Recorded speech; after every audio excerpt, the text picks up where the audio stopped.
65 years old. One table. One cake and not a single guest. Only a candle fluttering in the wind from the open window as if to ask, "Are you sure this is your holiday?" I stood by the window with the stupid heart-shaped cake I had ordered in advance. Like a fool, I set out the place setting 6 glasses, napkins, with the words, "Happy Birthday, Judith," on them, and waited. Linda had promised to be there, saying that she would definitely come, even if it was just for half an hour. That was 6 months ago. Martha. She usually at least wants to leave a voicemail. And then there's silence. Only Dale, he an old neighbor I used to feed borscht to.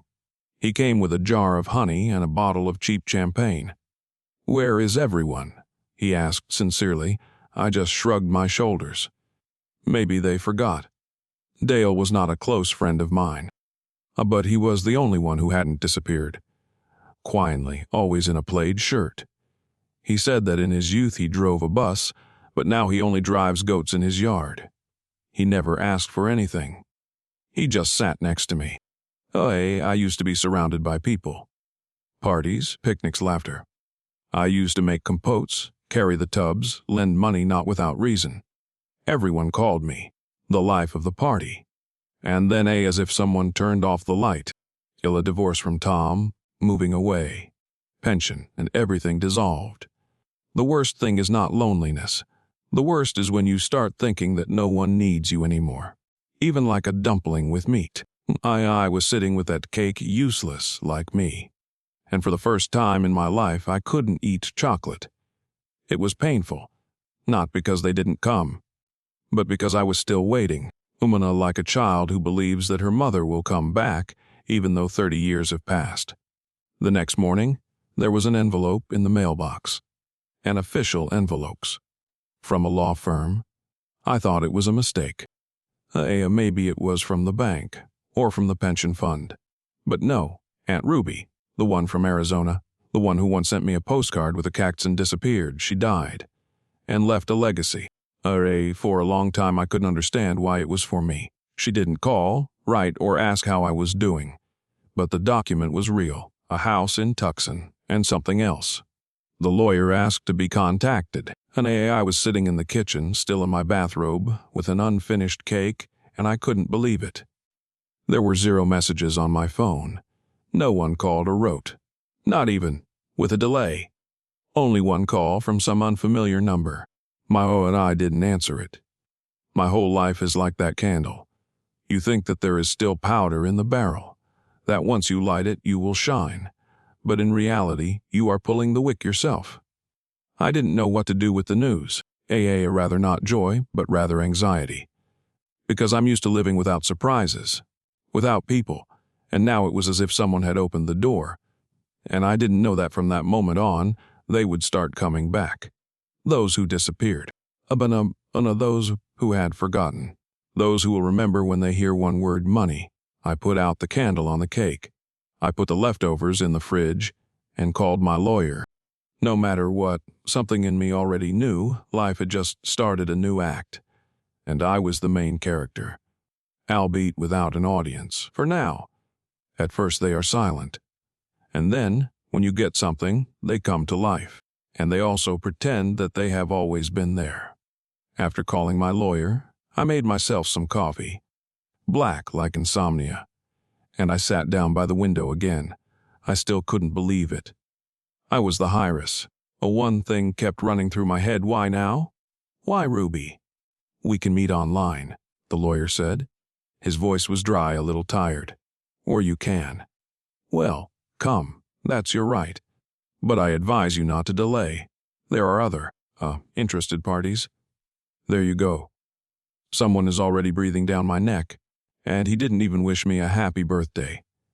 I hung up the phone and felt something move inside me, as if a cold wind down my back. The other side. Who are they? And why didn't I know about them? In the afternoon, I received a call from Linda, the same Linda who hadn't come to my birthday party. "Judith! I just realized I missed your party. I'm sorry. We've been so busy. In 6 months. No, I mean, but I really want to see you. She used to call only when she needed something. The slow cooker broke down.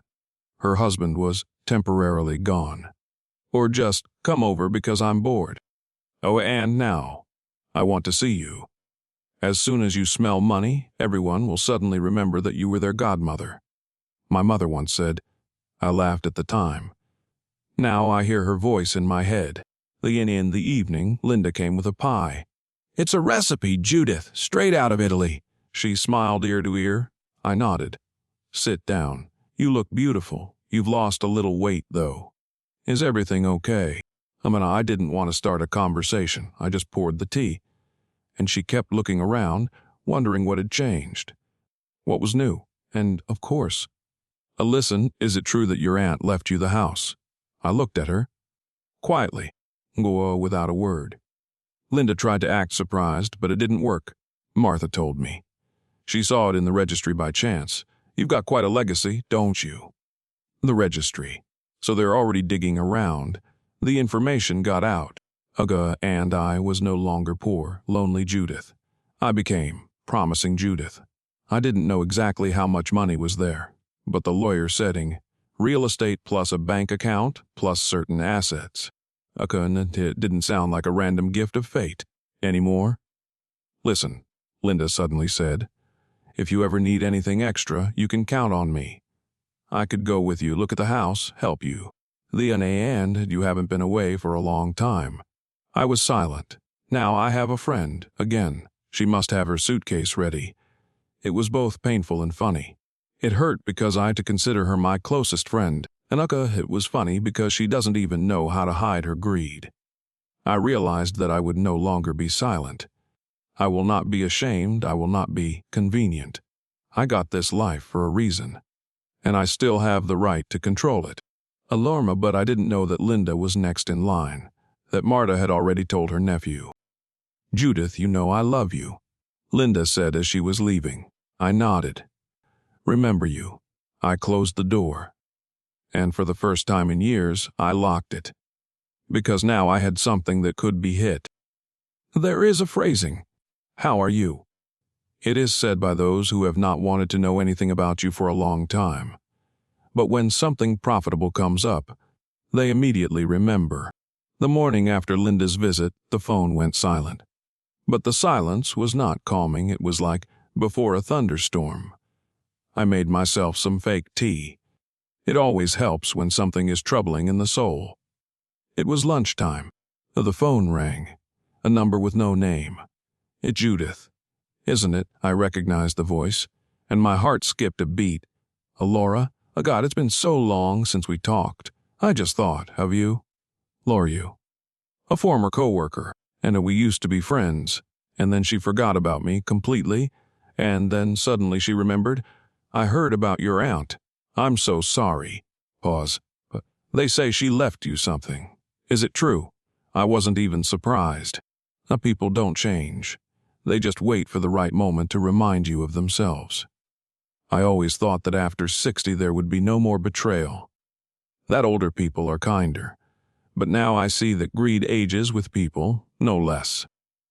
When I was having a hard time after my mother's death, Laura said, hold on. If you need anything, call me. I called a week later. She didn't pick up the phone, and she didn't call me back. Before I could digest the conversation with Laura, the phone rang again. This time it was Marta. Martha, who always knew all the gossip first. Judy, oh, you won't believe it. I just found about your inheritance yesterday. Yerva, how are you? I almost laughed. It's okay, I'm not crazy yet. Do you have any idea how happy you are? At our age, to be so lucky. No kidding. It's like winning the lottery, but with a funeral. Martha was silent for a second. She was used to me being silent, but now I was different. Tired, cautious, but not blind anymore. Listen, she dragged on. If you're going to go look at a house, let me know. I'd like to go with you. We'll look together. Maybe we'll find something interesting. Oh, here it is. Something interesting. I could almost hear her rubbing her hands together, but I'd learned to keep my cool. We'll see, Martha. I'll call you if I hear anything. A thesis, if anything. was so hinted at that even she realized that it would not happen. For the next 2 hours, I just sat there. I did not go out. I didn't answer the phone. I listened to the clock ticking. And at the end, I thought, why does everyone ask, "How are you?" when they know the answer? I felt something very bitter, as if I had only sugar-free tea left in me. I realized that no one loved me for nothing, and everyone loved me as long as I was convenient. Now I am dangerous, because I have something. Ruby was strange. In her youth, she was silent and strict. But with age, she became a little more gentle. Although she never asked, "How are you?" But she always brought me a lemon when I was coughing. Maybe that's why she left it to me. Because I am not a pack. I don't grab for someone else's plate. Because I was silent. But I saw, and Ruby knew it. I remembered the lawyer's words again. There are other interested parties. It wasn't just a warning. It was a hint that there would be a war. And I needed to be a player, not a victim. I took a pen and wrote it down on a piece of paper. Do not trust those who ask, "How are you?" without waiting for an answer. And I signed Judith, 61 years old. For the first time, I became dangerous. It's evening. The phone is silent. Martha, Laura, Linda, all of them have already called. Next is a visit. And then the court. And while they are collecting information, I am gathering my courage. Because life is a game.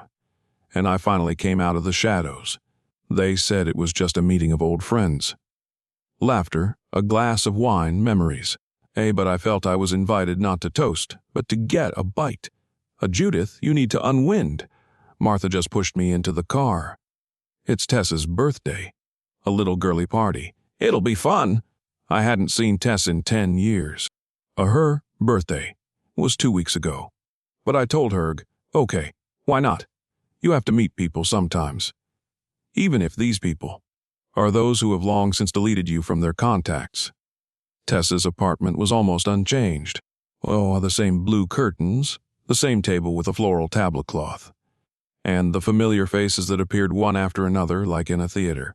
"Oh, Judith," Tess exclaimed. "We were just talking about you." "Oh, really?" I smiled. "Well, Ruby, the inheritance, all that. You must be starting a new life." "Maybe so.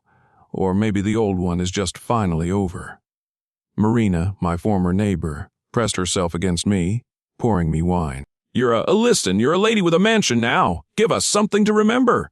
"Like what?" "I don't know. A cottage. A dress. A piano." She was laughing. But her eyes weren't laughing. They were angry. Cold. As if I had taken something she was supposed to take. I'd love to, but I only have slippers for a room and a half. The piano won't fit. After the third glass, the atmosphere became thicker. Conversations quieted down. The one and Test, the one who used to bring me broth when I was sick, suddenly said, I never thought Ruby would leave everything to you." No room went quiet. Martha added. She was, special. She didn't trust everyone. I asked, "Special?" "Your family was always a little strange, private." I took a sip of wine. It was sour, but I didn't grimace. "Yours, I see, is always open. Especially when you have to count other people's business." Someone chuckled. Someone looked at Margaret, the oldest among us, a former accountant. And she answered with dignity, "I just don't like it when it's not fair." Ruby had a family. I didn't forget," I said calmly. "She just didn't trust them." Martha twirled her glass in her hand. "Didn't you think she was out of it?" "I did. But the doctors said she was mentally fine. For the lawyers to get money. And sometimes people make mistakes. Or maybe you just talked her into it," Marina said quietly. "While we all thought you weren't communicating, here it is. Finally someone spoke up. This isn't a party. This is a meeting. I'm a suspect. They are the jury. I didn't persuade anyone. I was completely silent. And sometimes silence is more important than your toast." Tess stood up. "Okay, let's not fight. It's a party. It's a bachelorette party." Margaret added, "It's just unexpected." Unexpected is an understatement. I came to a birthday party and ended up at an execution. And no one defended me. I looked at these women who were once my friends. Each of them was in my life when I believed in people. And now they were sitting and chewing on my soul over a glass of wine. There were no resentments. There was only understanding. I'm just not theirs anymore. Because I have something they don't have, the truth. I stood up. Thank you for the invitation. You're leaving. Tess muttered. Yeah, I have a habit of leaving when things get unbearably honest. I closed the door behind me, and for the first time I felt not fear but peace. A bitter peace. But mine. He disappeared 10 years ago. Not a single call, letter, or apology. And now there was Tom, my ex, on my doorstep, with a bouquet that looked more like a surrender. I was just getting tea from my locker when the doorbell rang. No waiting. No messages. Just a short wanting Judith. I froze. And then I came out, and there he was standing in front of me. Tom. His hair grayed, his eyes the same. And the look guilty. We were a couple once. For 5 years. Plans, trips, nights in the kitchen with wine and dreams. And then he just disappeared. What are you doing here? I heard. About Ruby, and I thought that. A what? That I'd be happy to see you after 10 years of silence. He looked down. I was a fool. That's an understatement, but I wanted to scream. But I'm not the same person I used to be. I've learned to keep the pain inside. It wears off more slowly, but more accurately. Can I come in for a minute? No, I said it calmly, and I saw him hesitate. And I was in the hospital. What? Then, when he disappeared, they diagnosed me with a tumor. Everything changed. I didn't want to drag you down with me. Anger, regret, distrust. It all came at once. And that's why you decided not to say anything. Just disappear. I was afraid and ashamed. And then years passed. And you recovered, yes, a long time ago. But somehow it was too late to come back. And now is the right time. Because I've inherited a fortune. Because there's all this fuss about me again. No.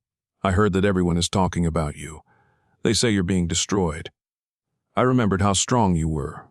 And I wanted to be close to you. Ardoff just a little bit. Part of me wanted to slam the door. But the other remembered our conversations until dawn. The warmth of his hands when I was crying, and his phrases like, "You're holding the world on your shoulders, Jew." I don't know why you're here, Tom. Maybe just to see that you're okay. I let him into the kitchen after all. Not because I forgave him. It was because I wanted to know if he was still the same, or if I was just idealizing a ghost. Your place is cozy. Thanks. I like things to be in their place. In life, it's more complicated. Although I wouldn't mind throwing out a few old friends. Am I one of them? You're a whole container. I saw Marta. She told me about the party, about how they were harassing you, and you decided to save me. No, I just wanted to be there for you in case you were in trouble. It sounded like sincerity, but I couldn't believe it. Not yet. I used to imagine him coming back, with flowers, with apologies on his knees. And now he was just sitting at my kitchen table. Older, sadder, more real. We sat in silence for 5 minutes. The silence was more honest than any words. I'm here if you need me. That's not a promise, Tom. It's a warning. I could see him swallowing his feelings, how he wants to hug me. But he's afraid, and he's right to be. I'll go. Then what? And I don't know. Maybe you'll let me write from time to time. Write? But don't expect me to answer right away. He went out, and I was left alone, but now with a new ghost. This time it was alive, and maybe that was what scared me the most. When you enter a bank, you don't expect to leave without hope. But that's exactly what happened. I went there for clarification, and instead I got a slap on the wrist, which almost made me lose the ground under my feet. The morning started with a call. The number was unfamiliar, but something inside me made me answer it. Good afternoon, we're from the Bank Opera. We'd like to clarify a few things about your collateral. What collateral are you talking about? The silence on the other end lasted a few seconds. Judith, your property is pledged as collateral for a loan in the name of... Well, your daughter. What? I felt everything inside me break. Ruby again. I hadn't yet recovered from the scandal at the bachelorette party. And now this. I'm dressed for battle. Not for effect, but for self-defense. A dark coat, hair in a bun, a hard look. And I had to look like a person who would not allow herself to be fooled.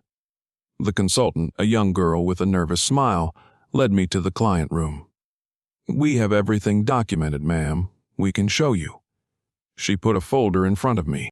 Add a photocopies, documents, and my name everywhere, my signature.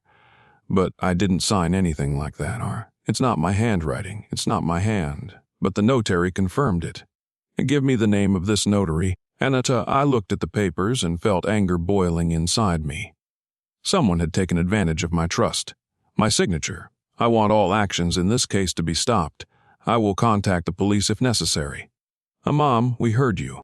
No, but the document is still valid. And if the next payment is not made soon, or we will start the procedure of seizing the property. I left the bank as if from a battlefield. Cars were honking, people were hurrying, and I stood there like a stone. How did it happen that I, an old, trained, cautious woman, fell into a trap like that? My mind was full of questions. How did she do it? When? Upon 8 and, most importantly, why? Why are you calling? What did you sign for me? What are you talking about? The bank. A loan, my apartment. I didn't do anything. I could hear her trembling. It wasn't confusion. It was fear. I saw the papers, Ruby. I needed the money. Dan and I were going to start a business. And then he disappeared. I wanted to get it back. So you decided to sell me out, Ruby. Don't call me Mom. I just thought I could fix it. I hung up the phone, and for the first time in years, I didn't want to scream, I wanted to disappear. Just for a day. Judith, you look like a tsunami. I've been cheated on again. And this time, for good. You're not the type to give up, and you're not the type to let yourself get ripped off. What should I do? Go to a lawyer. Today. Right now. Because tomorrow may be too late. I was scared. But fear is not an enemy. It's a motor, if you refuel it properly, and I decided I will not be silent anymore. An apartment is not just walls. It is a memory. It is my home. And I'm ready to fight for it. Does the bank think I'm just a pensioner with a bag and tea? They shouldn't. They will see what I am capable of. They say the most difficult conversation is the one you have with yourself, without any embellishments. No sugar, no regrets, just you and silence, as it turned out, knows who you really are better than anyone else. And after the conversation with Marty and the bank hell, I came home, and for the first time in many years I felt scared to be inside the four walls. Because the walls start talking. And even worse, they start asking questions. It was late. I was sitting in the kitchen with a cup of cooled tea. The TV was off, the phone was on silent, and I was the only one in the room. And loneliness. She sat across from me, like an old friend who hadn't visited for a long time. How did you end up here, Judith? I laughed, Luli, without joy, because really, I ended up the way everyone who loved blindly ends up. I remembered how in my 20s I dreamed of a big family, a happy home, children who come every Sunday. And then there was life. One husband who ran away, another who stayed but turned out to be a stranger, and a daughter who turned my apartment into a bank collateral. Alamana, when was last time you had a real laugh? When was the last time you cried without hiding? When were you happy, Judith? I didn't know the answers. I just sat there and drank my tea, and my eyes slowly filled with tears. Not from pity, but from fatigue. Because when you're 70, you don't want to start from scratch again. But you have to.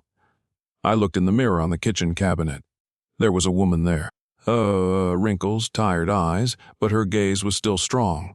A woman who has lived through betrayal, debt, lies.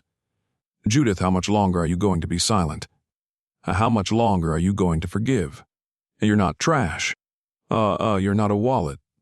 You're alive, and it's not over yet. I took a piece of paper and a pen. I wanted to write to Ruby. Not a scandal, not a reproach, just to tell her how much I was hurting. But it turned out differently. You know, daughter, I'm not angry anymore. I'm just tired. And if the day ever comes when you feel as lonely as I do today, remember how it feels to look into silence that doesn't answer. Remember and don't repeat my path. I folded the letter but did put it in an envelope. I just left it on the table. Maybe someday. Or maybe I'll let it stay as a testament to what I can still feel. It was 3 o'clock. The phone came to life. The number is not saved. But the voice. Hi, it's Tom awake. Are you? I'm not. You sound different. How so? Like a person who has just talked to himself. I smiled. He guessed right. And I don't know why I called. I just thought about you. It's good that you called. Otherwise, I would be talking to the refrigerator right now. It's definitely not as attentive a listener as I am. We fell silent, but the silence was different. Not lonely, it was calm, because somewhere there in the darkness another soul was also awake. And it was thinking about you. Do you want coffee tomorrow? Just without explanation. No drama. Just coffee. Good. I'll meet you then, and you won't be alone anymore. Loneliness isn't when you're alone. It's when no one cares about your heart. And now, for the first time in a long time, I felt like someone wants to hear it. Maybe all is not lost. Sometimes news hits you not in the ears but in the heart. Not because it is unexpected, but because they finally remove the last illusions. After them, there is nothing left. Not even anger. I woke up with a strange premonition. Not anxious, but light. Maybe because of Tom.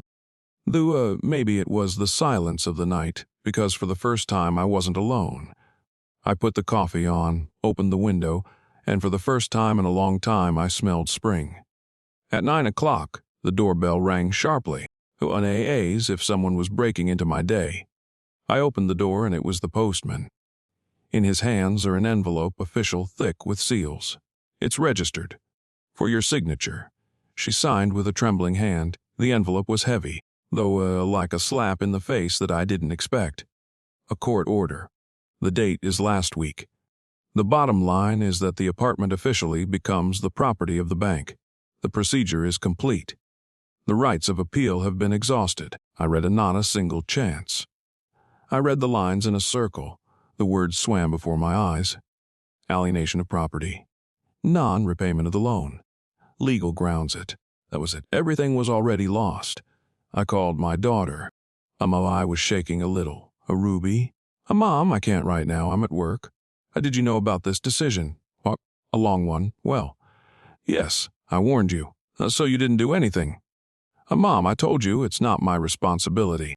It's my apartment, Ruby, my life. Then why did you sign it? Because I trusted you, daughter. Well, learn from it. After those words, it was like a cut on my skin. I hung up the phone slowly, silently, because there was nothing left to say. Half an hour later, I got another call. This time it was Tom. I was driving by and thought, is something wrong? I didn't answer. I just handed him the papers. Tom read them in silence. He wrinkled his forehead. They already signed everything without you. I didn't know anything. Judith, this is a crime. But there's nothing you can do, Tom. Listen, he sat down across from me, took my hands. I know a lawyer. She's unconventional. But if anyone can get you out of this, she can. Why? Everything is lost. Don't say that. You're still alive. And the apartment. You're more important than the apartment. I was sick to my stomach. I stood up, abruptly. You know what, Tom? I don't want to sit anymore. I don't want to complain. If there's a chance, I'll take it. That's right. You're not a quitter. We're going to see that lawyer tomorrow morning. I gathered all the papers, put them in an old envelope, as if for war. Because that's what it is, a war. For myself. For dignity. I sat by the window, alone again. But now, not empty. Now with anger. With fuel. With a desire to get what was mine back. Because just because you've been thrown out doesn't mean you have to be silent. Sometimes the news that has destroyed everything does not destroy you. It just burns the old so that you can finally build a new one. And I am ready. This time I will not forgive. Most people are afraid of the truth. Because the truth is like a knife. It cuts without regret, and it never asks if you are ready for it. Tom and I drove in silence. I held the envelope with the documents in my hands, clutching it as if the paper could protect me. He kept glancing at me over and over again, but he was silent. And, I was grateful to him for that. Gray inconspicuous. No sign, no pathos. Just a door with a sign, Laura Orlick, private practice.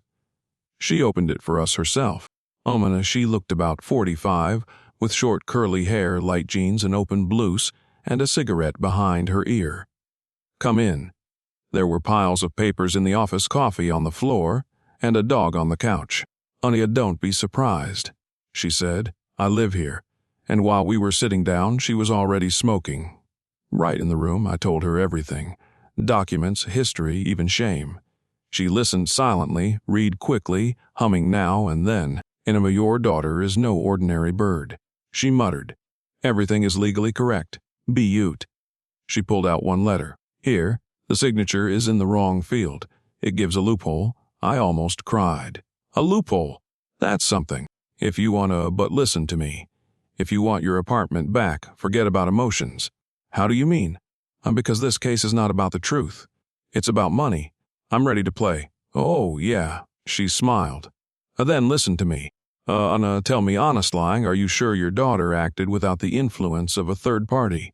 What do you mean? I mean her husband. Ruby's father. My fingers are getting cold. We haven't spoken for a long time, but he's still alive. Yes. And he has contact with his daughter. They talk sometimes. So we have. It's not just a family, it's a classic. What do you mean? Someone told her. Someone knew how to arrange it without your consent. My daughter is just the performer. It gives me the creeps. Ruby? And the father, they're. Why didn't I see this before? Or may I say something? Go ahead, Laura snapped. Her ex, he was always slippery. I met him a few years ago by chance, and you know what? He said that children are investments. Laura stood up and went to the window. So he was playing the long game. He decided to use your daughter to drain you dry. But I'm a resource for them. You're a resource for them. I couldn't brither, not from anger. It was betrayal. Everything I'd built, given, protected over the years became valuable only when it could be skinned. Listen, her voice became firmer. We'll catch them. But we have to act tough. How? Publicly. Through the media. Through a fraud complaint. And if I can't handle the pressure, then don't start. But, Judith. A what? If you don't stop it now, they will destroy you completely. Morally and legally. At home, I was sitting in the kitchen with a cup of iced tea. I was looking out the window. I was not thinking about the apartment. I was thinking about Ruby. About how she used to hold my hand. She used to ask for a story before bedtime. She buried her face in my shoulder. The most painful truth is not about money. It's about the fact that your own people can sell you out. Not for the sake of survival, but for the sake of convenience. And this is no longer a fairy tale. This is a war. And I'm not retreating anymore. When you are betrayed, you can either break or be reborn. I thought for a long time that it was too late for me to change. And then I looked in the mirror and didn't recognize myself. I woke up without fear. I just sat on the bed, looked at my hands, these wrinkles, these years I've lived, and realized that everything would be different now. Not because it was easier. Are you ready? Her voice was dry. Anna, more than ever. Then I'm sending you an application. Read it carefully. Then we go to the police and to the editorial office. As the text loaded on the screen, I saw myself from the side for the first time in a long time. Anna, not my grandmother, not my mother. A woman, with fire in her eyes, and a red-hot knife under her skin. Every word was like a blade. Fraud by prior conspiracy. Property damage on a large scale. And signs of criminal conspiracy between relatives. This was no longer a gentle conversation between relatives. This was war. Are you sure you want to do this? He stammered. I'm sure. If not, there's no turning back. There is no turning back anyway. The car rolled slowly, and I stared at the gray city outside the window. The world was the same, but I was different, and every turn of this road erased the old me. Gray walls, the smell of cheap coffee, the line. I stood there like a stone. I held the application as if my heart was there. Your daughter. He looked at the papers in surprise. Yes. Are you sure? I'm not sure about one thing, why I kept silent for so long. She looked at me, a little surprised. You've changed. No, I sighed. I just finally woke up. The newspaper is local, but they love scandals. Laura made an appointment with a young, sharp journalist. Are you sure you want this on the front page? I want it out in the open. My daughter stole my apartment. Can you prove it? I can live with it. That means I can prove it. The headline is straightforward, Mother V's. Daughter in apartment, betrothal, and the price of trust. Stop eating! A woman accuses her own child of fraud, and she has documents to prove it.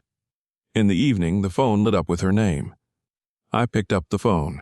Mom, what are you doing? I'm defending myself. You're killing me. No, daughter. It was you who killed me when you signed that paper. She was crying, but I felt nothing. No anger. No pity. Just emptiness. Like after a fire.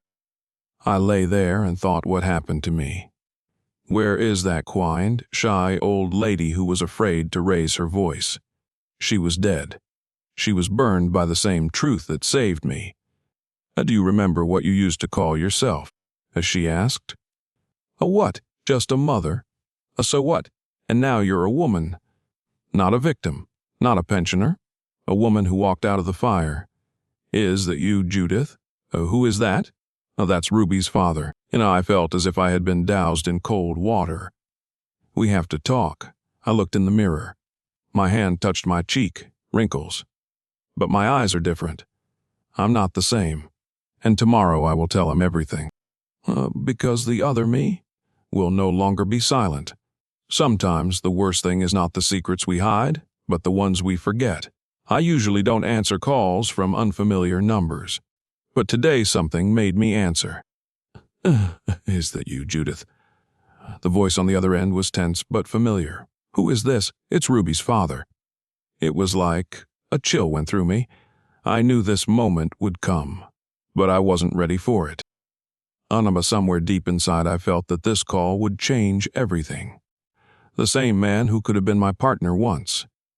The one who disappeared so suddenly that I thought he had never existed. The father of my child, whom I had forgotten until he brought Ruby to me, with his shadow in my heart. I'm going back to a time when everything was different. When I lived naively and did not know about his little secrets, about his two faces. While Ruby and I lived in the promised idyll, he was far away. Do you know why Ruby did it? My father's voice sounded uncertain, but still with a hint of hope. I held my breath, as if I didn't understand what was happening. If I did, I would have solved it long ago. My voice was cold, but like everything else that had happened lately, it was alien to me. I didn't feel that connection anymore. I have to tell you. What have you been doing all this time? Maybe we could have changed everything. I could feel my lips tightening. It was hard to answer. My hand went to the phone, as if subconsciously trying to end this conversation. I wondered again why he was calling now, after all these years of silence. Do you still want to help, or do you just decide to ask why I didn't say anything? The question hung in the air. Silence. I waited, but he was more silent. And I realized why he suddenly decided to appear in my life again. I made a mistake many years ago, and if I had the time, I would go back and change everything. You and Ruby have always been important to me, but I wasn't ready for it. You were too strong and I was weak. His words sounded like a pathetic excuse. And at that moment I realized that it was not only his fault. I also made a mistake when I believed that he had ever changed. All these years, while he was involved in my affairs, I tried to put myself back together, but all the pieces were scattered on the ground. If I were different, maybe I could forget everything and start from scratch. But I didn't have the strength for that anymore. Now he wanted to come back. just as he was back in my life. I just had to decide if I could give him a chance. Does he really want to change something, or is it just another excuse to not be himself? But you say you want to fix things, but you don't say what you're willing to do it. You haven't changed, and I felt my words getting heavier. I already know what it's like to be forgotten. I'm not asking forgiveness, Judith. I just want you to know the truth. Ruby, she is a result of me not being there. You weren't alone in all of this, and I wasn't a real father. That's why I can't stay silent anymore. He said those words, and they became a sentence for me. I couldn't go back to him anymore. I was not interested in his excuses. It was no longer my battle. I had been fighting it on my own for a long time, and now I'm ready to continue it alone. You don't need me anymore, I said, hanging up. This call finally dotted all the dots. I'm ready for a new life, and I don't have time for the past anymore. There are still a few important steps left, but Judith now knows her worth. She will no longer wait for anyone's attention. She will answer all her own questions.